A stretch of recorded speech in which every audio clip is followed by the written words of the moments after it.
What do you think of as architecture? Is it the classical form follows function formula, combining technology and art, or is it just to provide shelter?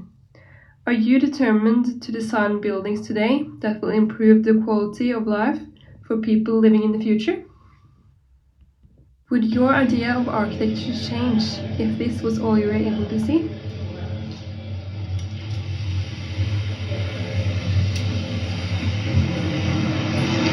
Hello, I'm Mathilde Lafton.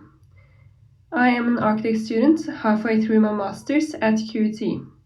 In this CPD video, I would like to talk to you about how we can better design environments for people who are visually impaired. I chose this topic because I raised 2 puppies for Guide Dogs Queensland during my bachelor's degree. The biggest part about being a puppy raiser is to socialize the puppies and take them with you to new environments. So it involves taking them with you pretty much wherever you go. And they both came to uni with me. It is important to make clear that I'm not talking on behalf of guide dogs, only as a person who has volunteered for them in the past. It is an experience I'm very grateful for, and I think it has impacted me as a person on a personal level, and I think it will influence my career and the choices I make. Giving somebody independence, 24/7, no holidays. How do you feel about making life or death decisions? I think I'm pretty good. And only walk in a straight line. What's the pay? Love. Just love. Car? How about a car? You get love. What about presents and gifts? No. Oh. As we can see in this video, guide dogs are very committed workers. For us to design good buildings for people who are visually impaired, it is a good idea to know how they navigate the environment. Guide dogs are trained to work with their handler as a team, safely guiding them and giving confidence and independence. People can also choose to use a white cane to move around. Some people choose to use both a guide dog and a white cane. These options still require the handler to have a good sense of where they are and how to get to a particular destination. The guide dogs are trained to avoid obstacles and stop at curbs. Human echolocation is typically associated with obstacle determination and location. Active echolocation makes use of self-triggered sound, using a portable click device or cane hits, or self-produced stimuli by generating oral clicks and hisses. Passive echolocation consists of using external sounds or noise to map the environment. Daniel Kish, who has become known for his way of navigating through oral clicks, says that he can click at a building and hear whether or not the building is ornamented or featureless. Blind YouTuber Molly Burke navigates the environment around her using passive echolocation.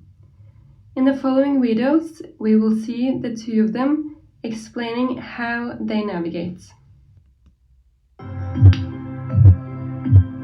It does not have the degree of definition that is available to vision, but it does have contour, it does have dimension, size, positions of things, layouts of things, and it also has information about texture and density. I'm walking down that hall and it's blank. I'm hearing that blank noise of the wall, and then all of a sudden that noise opens up for a new hallway or a doorway. It is clear that without vision, the other senses become even more important. Sounds, smells, taste, and touch. It is illegal by law to deny visually impaired people access to public spaces like other people with a disability.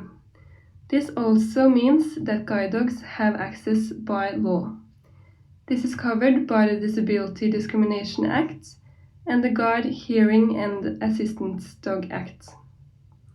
The Australian standards and the NCC covers the requirements for clear path of travel, how to design clear signage, and where tactile ground surface indicators are needed. Now we will listen to what Ben thinks is important when designing for visually impaired people. Making sure you're keeping your walkways, your doorways clear of obstacles, of course. It's a great idea to have your furniture in a logical place, so if it is possible to put it up against the walls.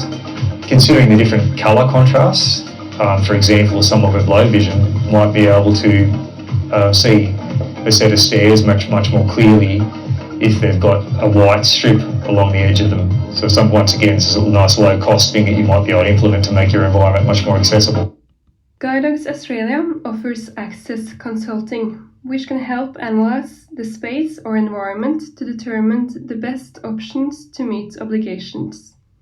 On their webpage, architects are listed as one of the groups this access consulting will benefit. To summarize, I've made a list of elements that are important to consider in order to allow visually impaired people full access and enjoyment of a space.